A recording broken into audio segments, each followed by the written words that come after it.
Catat pengeluaran, jangan lupa itu. Itu. Ya. Catatan itu harus rapi. Sampai sekarang pun saya catat kok. Betul. Ini tips yang bagus sih, Ibu. Iya. Karena saya kadang kalau saya mengeluarkan itu nggak mau diingat malah. Kalau diingat, iya di rumah langsung kayak tadi duitnya kemana? Langsung stres tuh.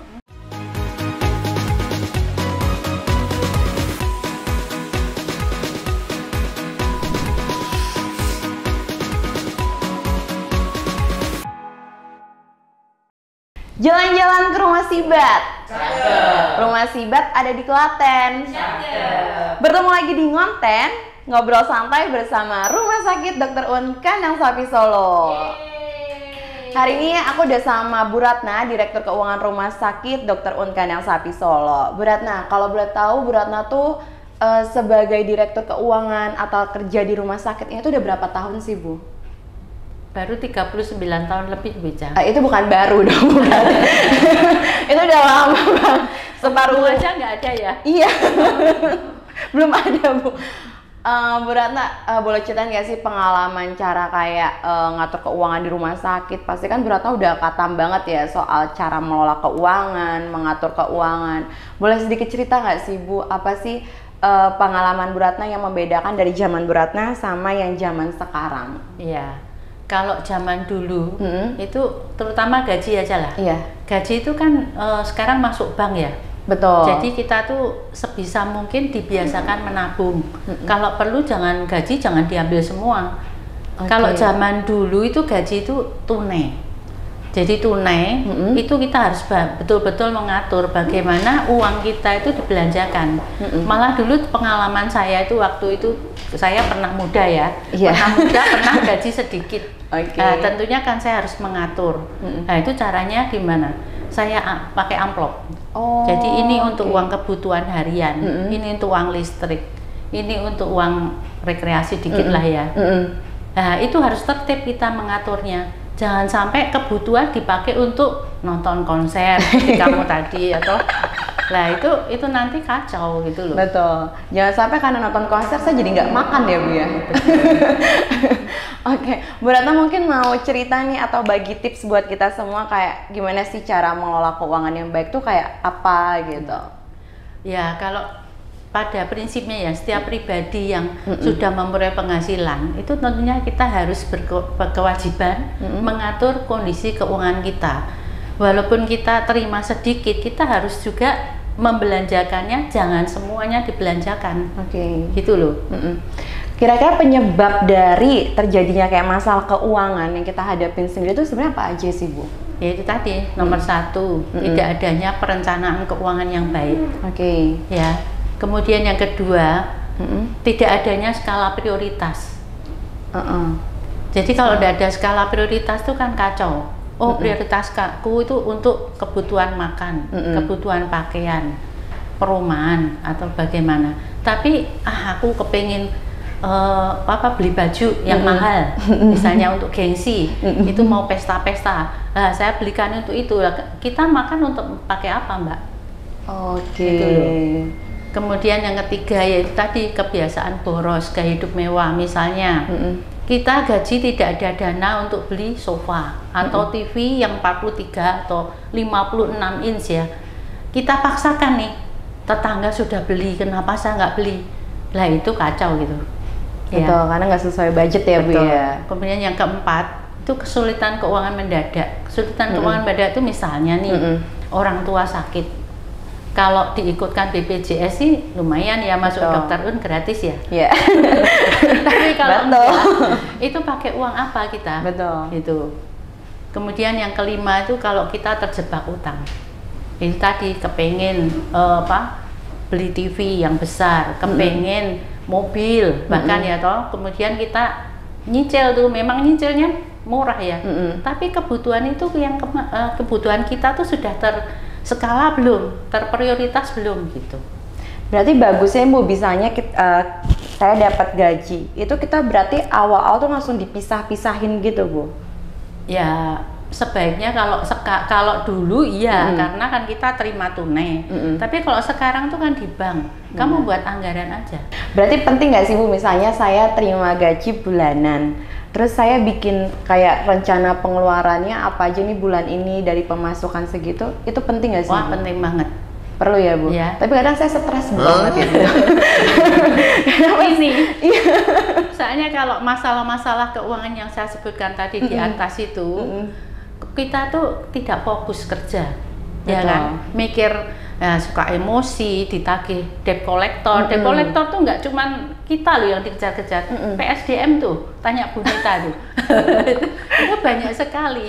Itu kan membuat kita malu ya sebetulnya. Betul. Masa sampai ke kantor ya Bu ya. Akibatnya itu apa? Pelayanan ke pasien tuh kita menurun. Betul. Kalau pelanggan tidak puas, akhirnya kan lari ke rumah sakit lain. Padahal kan gaji kita tuh kan dari pelayanan kita ke pasien. Benar itu. Oke, berarti karena ya pengalaman kita jadi ngaruh juga pelayanan ke pasien ya Bu ya. Betul. Baik. Jadi untuk ngatasin dari penyebab yang tadi itu caranya tuh gimana Bu? Biar kita nggak terjebak dalam situasi itu. Iya.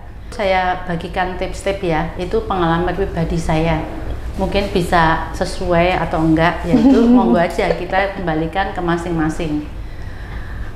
Tipsnya adalah gini, kalau kita nerima gaji yang kita terima, uang atau penghasilan yang kita terima, yang pertama kita kenali kondisi keuangan kita. Ya, gaji kita berapa, kemudian apakah kita punya istri atau suami, itu berapa, kita jumlahkan mestinya ya, atau penghasilan sampingan lah. Kemudian yang kedua, kenali kebutuhan dan keinginan. Jadi kita harus mengutamakan kebutuhan dulu, bukan keinginan. Kebutuhan itu apa toh? Kebutuhan itu adalah hal yang mendasar yang harus dipenuhi demi untuk keberlangsungan hidup kita, seperti makan, pakaian, tempat tinggal, kesehatan, dan sebagainya. Kalau keinginan itu adalah sesuatu yang diinginkan, tetapi itu tidak selalu diperlukan.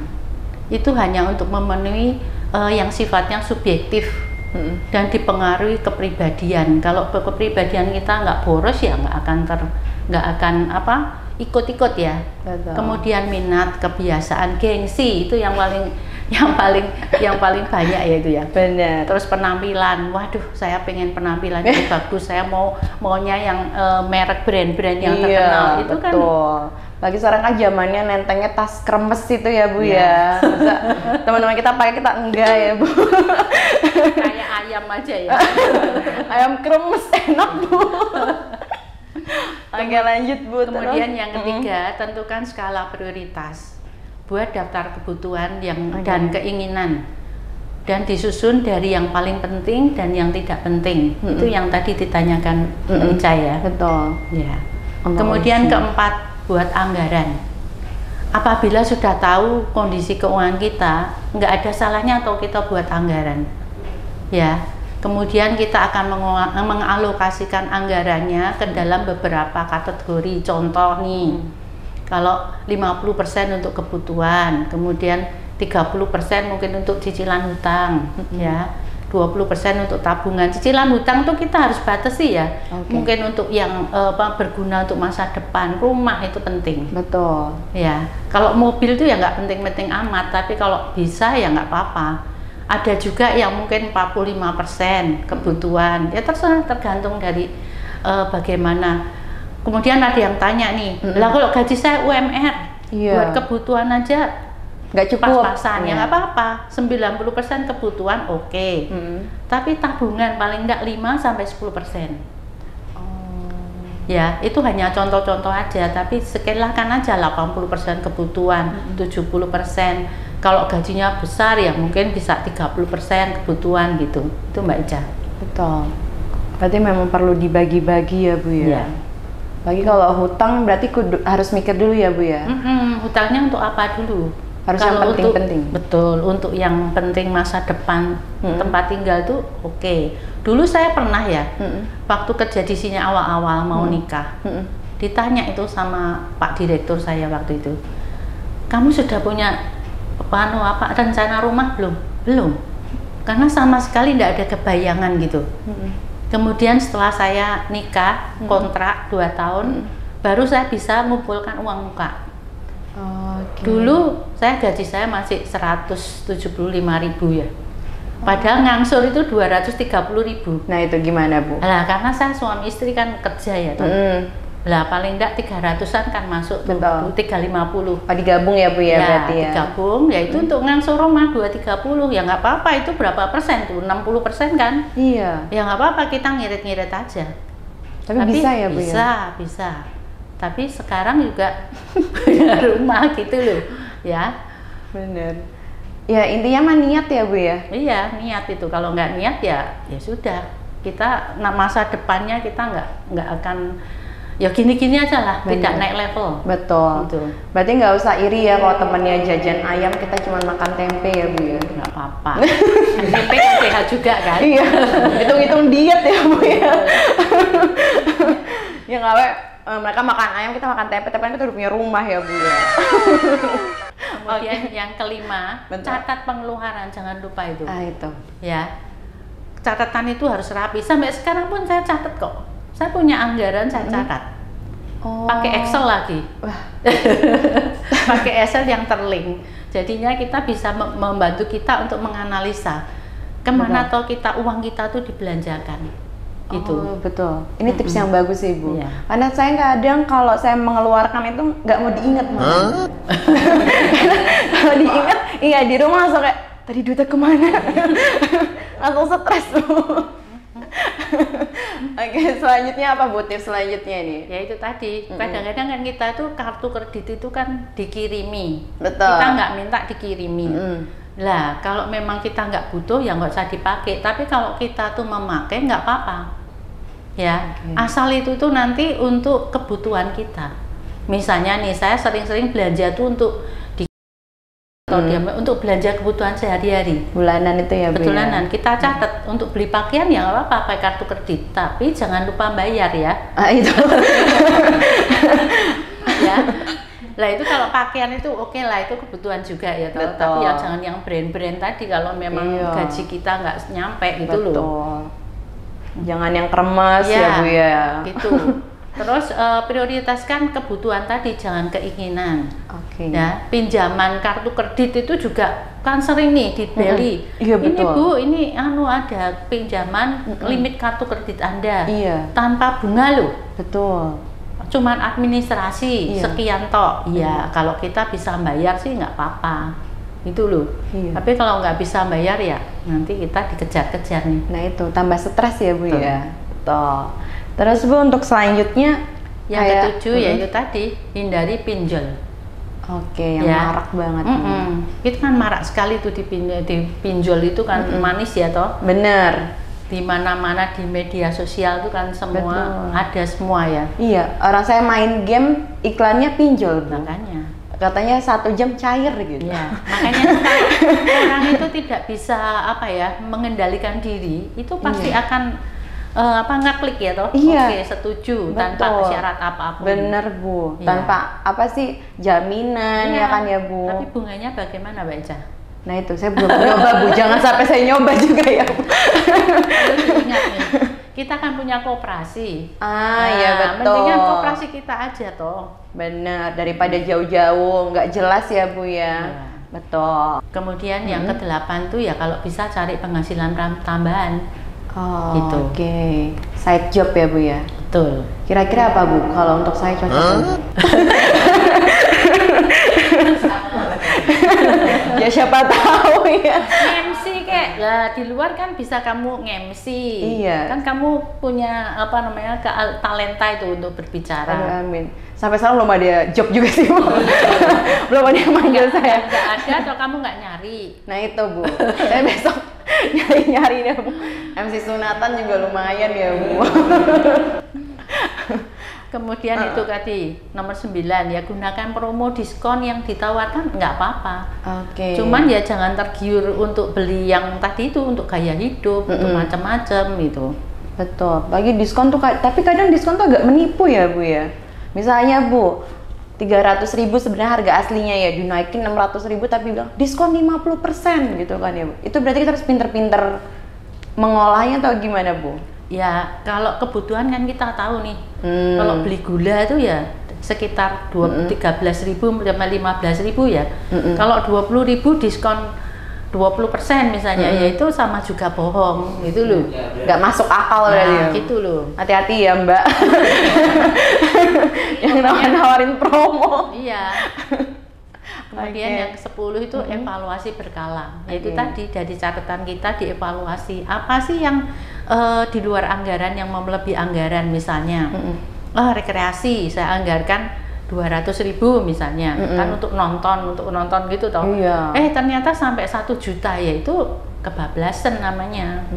Itu udah bukan nonton konser, saya yang konser kayaknya Ibu. Udah kebablasan.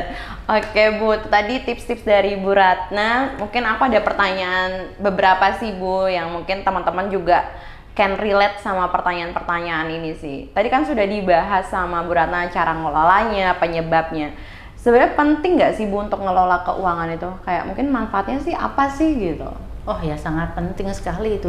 Karena itu akan mengatur arus kas masuk keluar kita. Ya, sehingga dapat diketahui penggunaannya. Manfaatnya itu ya banyak sekali Mbak Ica. Yaitu melatih hidup hemat. Hemat itu bukan berarti kita terus kekurangan ya, enggak ya. Hemat itu ya seperti Mbak Ica tadi ngomong, seperti kalau kita nggak bisa beli ayam kremes ya, makan tempe pun bergizi kan? Bergizi. Nah, apalagi sayur ya toh. Iya. Nah, hidup hemat itu hidup berkecukupan pokoknya. Ya. Yang kedua yaitu tadi berlatih hidup tertib dan teratur. Dengan kita punya anggaran kan kita tuh tertib ya, harus disiplin tertib, ya Bu ya. Disiplin, betul. Terus yang ketiga yaitu tadi mengurangi stres. Kalau kita banyak utang atau anggaran kita habis kan kita stres nih. Benar. Apalagi uang kita habis. Iya, udah uang habis malah stres ya Bu ya. Diajak ngomong ketawa sendiri ya Bu. Kemudian yang keempat tuh merencanakan masa depan yang lebih baik. Ya. Kemudian yang kelima memiliki perlindungan terhadap hal yang tak terduga. Yaitu misalnya anak sekolah tiba-tiba ada rekreasi nih mau ke Bali. Oh iya betul. 2 juta lah, kalau nggak ada itu kan kita ya repot kan. Bener. Uang dari mana itu? Masuk uang kebutuhan untuk rekreasi anak. Iya, mereka ke Bali kita nggak makan Bu. Makanya seneng. Iya, menghindarkan diri dari utang itu memang kalau bisa ya. Utang itu yang kebutuhan untuk masa depan itu tadi, rumah itu tadi. Maksudnya kalau mau berhutang pun ya carinya untuk yang jangka panjang, aset gitu ya Bu ya misalnya. Kalau dari misalnya Bu, tadi kan sudah disebutin tips cara ngelolanya, terus manfaat-manfaatnya juga. Misalnya nih Bu, kalau kita nggak menjalani manfaat atau tips yang tadi Bu Ratna kasih, dampaknya buat hidup kita tuh apa sih Bu? Ya gampang itu. Tidak tercapai tujuannya. Tujuan jangka panjang misalnya untuk rumah, pendidikan anak, segala kan kita kan enggak anak tuh makin besar kan makin banyak kebutuhan. Betul. Ya, nanti ke universitas atau kemana gitu. Betul. Kemudian tidak ada motivasi untuk mencapai tujuan keuangan. Nah, uangnya aja enggak ada kok. Ya enggak ada motivasi untuk kerja tuh ya asal-asalan aja. Akibatnya kan mungkin dinilai jelek oleh atasan. Insentifnya kejelek loh Mbak. Iya. Nah itu teman-teman hati-hati. Nah, dampaknya juga menggunakan anggaran yang di luar alokasi menggunakan anggaran di atas anggaran yang sudah kita capai itu juga gawat itu. Betul. Kemudian yang 4 ya stres ngelola keuangan. Nah, mau ngelola apa uangnya habis? Iya. Ya, kemudian tidak ada dana darurat. Misalnya nih orang tua sakit, ya udah bingung itu utang koperasi, utang kemana lagi nih, operasinya sudah habis. Belum dicicil malah. Terus yang selanjutnya ya tidak ada standar hidup yang stagnan. Ya, tidak ada kemajuan ya, tidak naik level seperti saya tadi bilang pertama tadi. Ya gini-gini aja hidup kita. Jalan di tempat ya Bu ya. Itu kan tadi untuk dampak kalau misalnya kita nggak ngelola uang dengan baik ya Bu ya berarti. Tapi menurut Bu Ratna efektif nggak sih Bu kalau kita misalnya nabung di rekening bank di era gempuran bank digital? Ya nggak apa-apa, kita nggak usah perlu ke banknya tapi langsung lewat HP udah jalan jadi gitu. Iya, dan 24 jam ya. Bener banget Bu. Itu yang bikin boros kayaknya. Sangat efektif Mbak Ica. Semua itu dikelola di bank, walaupun di bank konvensional kan bunganya dikit ya. Bener. Tapi tetap harus kita simpan di bank. Jangan sampai kita ambil semua gaji kita disimpan di rumah. Biasanya orang ya nggak biasa pegang uang itu gatel ya, pengen membelanjakan gitu loh. Ya, betul. Kalau ngeliat uang udah masuk kayaknya beli ini gitu ya Bu. Itu betul. Nah ini sedikit saya kasih gambaran untuk bank konvensional dan bank digital ya.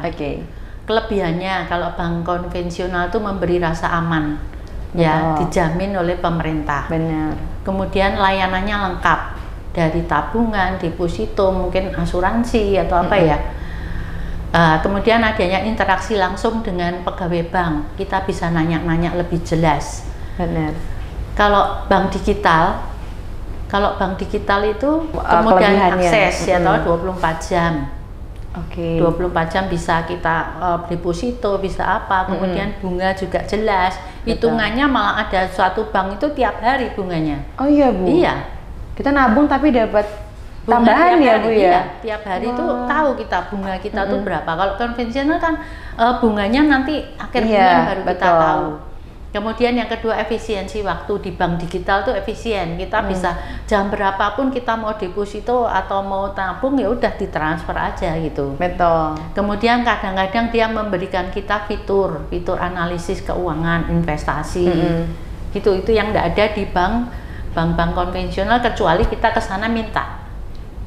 Ya kan?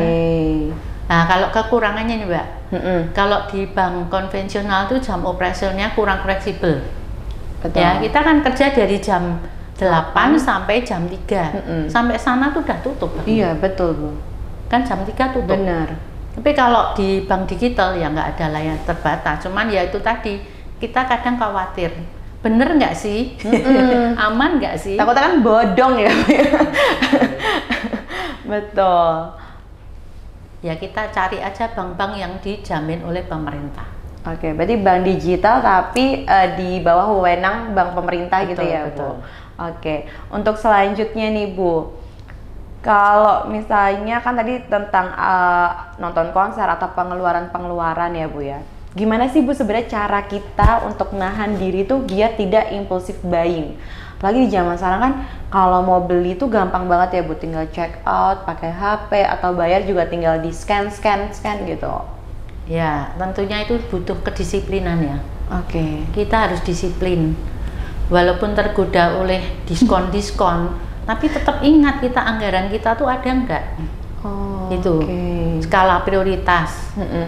Ya. Dan kebutuhan tuh kalau itu untuk kebutuhan ya monggo aja, tapi kalau untuk untuk keinginan ya direm dulu lah. Dilihat dulu. Berarti harus disiplin, harus militer terhadap diri kita sendiri ya Bu. Betul. Terus kemudian kalau cara menghindari itu tadi impulsif buying tadi, yaitu membuat alokasi belanja. Misalnya nih, bulan depan saya mau beli ini. Ya udah kalau memang udah ada anggarannya beli aja. Gitu. Berarti nabung dulu ya Bu ya. Terus tidak perlu FOMO ya, fear of missing out ya, takut ketinggalan zaman, gengsi itu jangan. Dikubur aja itu gengsi kita tuh. Nggak usah dipikirkan ya Bu ya. Kemudian yang ketiga ya menyisihkan uang untuk tabungan atau investasi tadi penting tuh. Berarti Bu misalnya kalau kayak kita kan tadi kalau Bu Ratna bilang kan kalau mau beli sesuatu nabung dulu. Tapi misalnya kalau beli sesuatu tapi bayarnya nanti, itu sama aja apa gimana Bu? Sama aja. Beli sekarang, bayar nanti. Iya, pay later tuh Bu. Itu kan kenceng banget Bu. Untuk apa dulu? Untuk keinginan, gengsi atau kebutuhan? Nah, itu sebenarnya kayaknya sih keinginan tapi kita kita bungkus jadi kebutuhan Bu. Tetap ngeyel. Itu memaksakan kehendak. Tetap ngeyel Bu. Pokoknya kembali ke laptop tadi. Kita anggarannya ada enggak gitu. Gitu ya Bu. Yang kita pegang tuh itu. Tapi kayak zaman sekarang kalau milenial ya Bu ya, kadang mereka tuh lebih tetap beli sesuai keinginan mereka, tapi mereka tetap ngepres untuk diri mereka gitu loh Bu.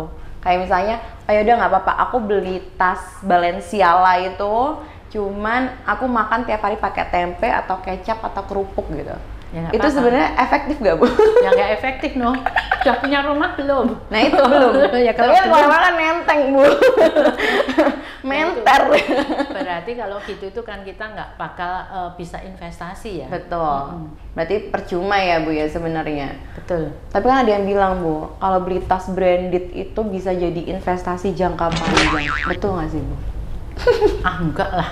Kalau yang branded itu kan paling enggak harganya pasti akan turun. Tetap jatuh ya Bu. Iya. Kayak mobil lah, kita beli keluar dari dealer kita kendarai. Wah nggak seneng kita kembalikan, nggak mungkin toh. Harganya sama kayak tadi ya Bu. Iya, apalagi kalau tasnya udah ngopek-ngopek ya. Nah, apalagi kalau tasnya nggak dirawat dengan benar kan bisa lepas. Betul. Jadi misalnya nih Bu, dari misalnya aku biar nggak kejeblos pay letter dan lain-lain tuh sebenarnya ada nggak sih alternatif selain aku nabung di bank Bu? Ada sih beberapa seperti reksadana, deposito, beli emas, ya, properti. Oke. Ya itu tadi. Nah, itu Bu. Saham juga ada, tapi saya nggak menyarankan saham ya, karena kalau nggak jago mainnya ya nanti kita kejeblos. Serem juga ya Bu ya. Berarti mending nabung emas kali ya Bu. Bukan Mas Oji tadi ya Bu.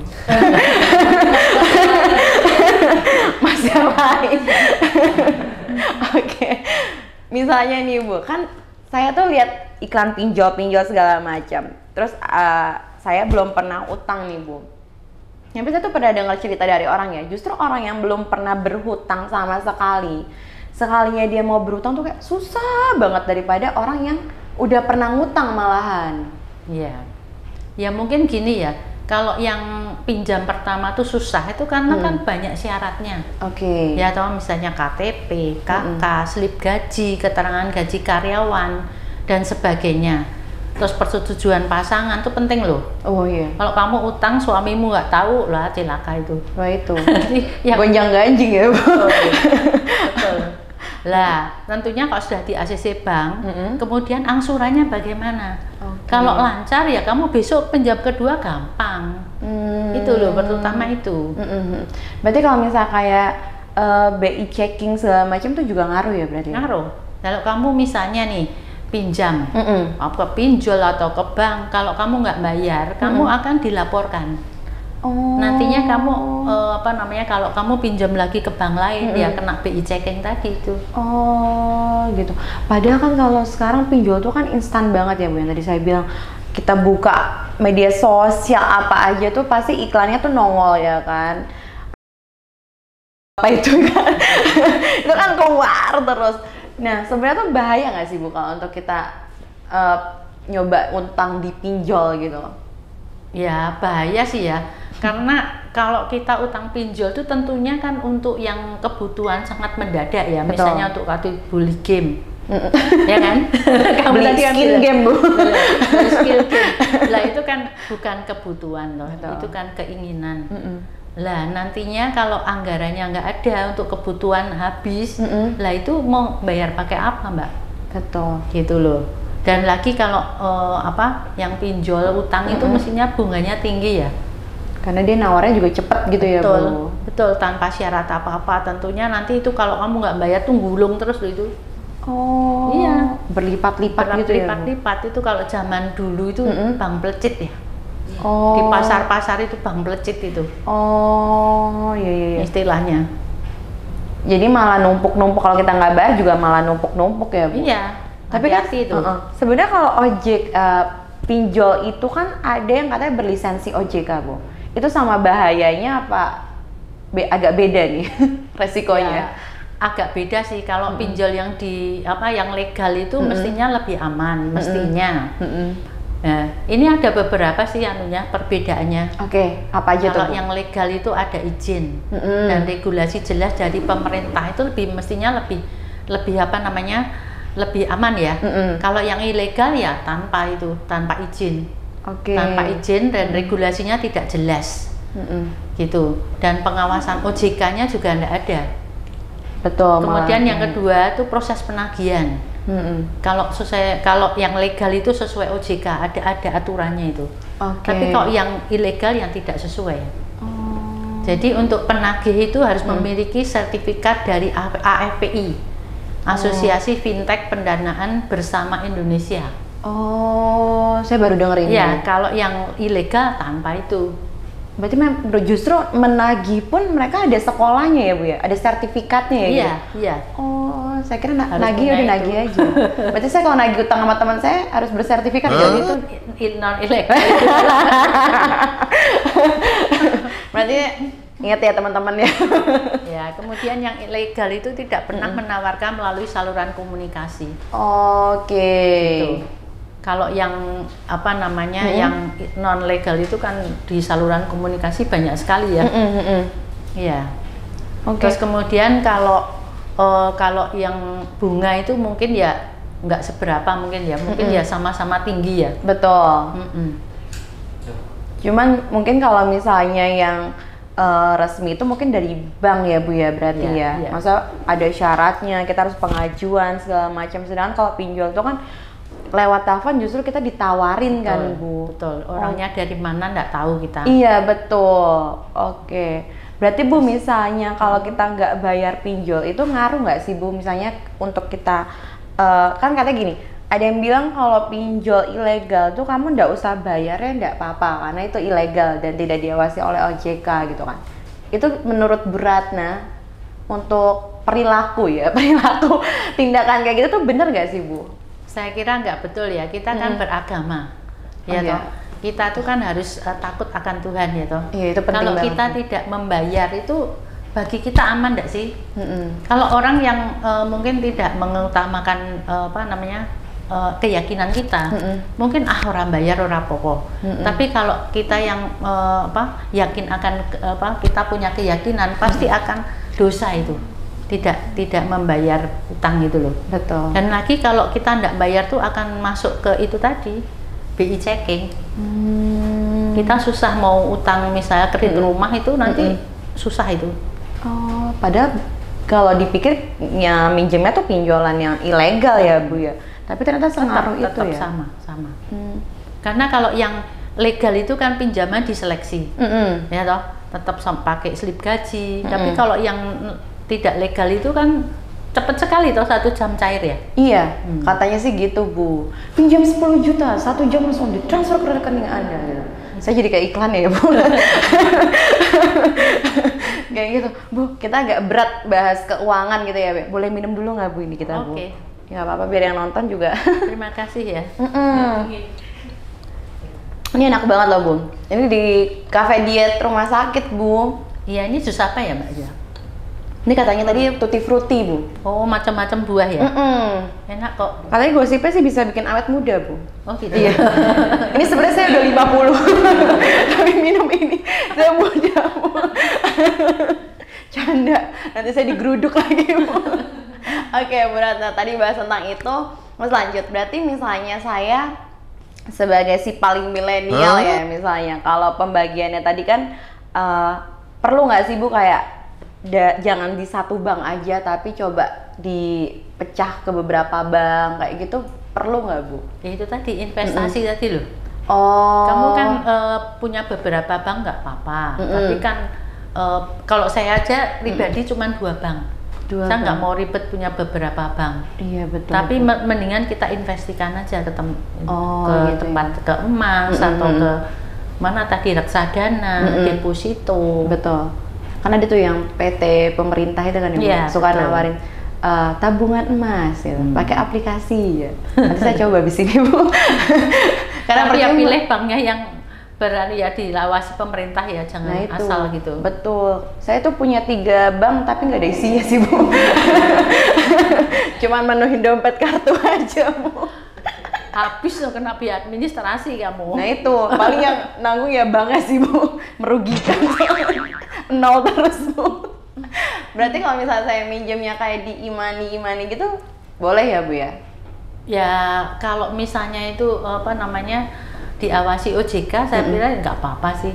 Cuman ya jangan lupa bayar ya. Iya betul sih. Berarti misalnya kayak kita kayak di itu Bu, ojek online itu kan ada aplikasinya yang buat kita deposit uang gitu kan Bu. Itu malah efektif nggak sebenarnya? Oh, yang itu seperti sebut merek nih Bu. boleh ya? Oh iya, nggak apa-apa Bu. Nanti kita tit ya. Kalau itu ya nggak apa-apa, kan itu untuk kebutuhan kita ya toh. Betul. Kebutuhan makan maksudnya. Benar. Kemudian mungkin bisa untuk apa namanya? Iya. Untuk apa ya? Ngirim makanan. Betul. Daripada kita nanti cash atau kadang kalau ngeliat uang di ATM kan pengennya diambil terus ya Bu ya. Gitu. Oke teman-teman, sahabat, itu dia obrolan soal keuangan, cara mengelola keuangan dengan baik untuk masa depan yang lebih baik ya Bu Ratna ya. Mungkin ada pesan nggak Bu buat teman-teman, terutama buat saya sih sebenarnya. Saya sebagai kaum milenial yang agak boros dan belum tertata keuangannya. Mungkin ada pesan.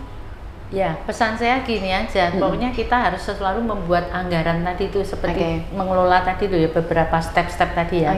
Kemudian catat pengeluarannya, dianalisa kenapa kok kita nggak bisa nabung tuh kenapa sih? Oh ternyata boros di mana? Kalau bisa ya dikurangi itu.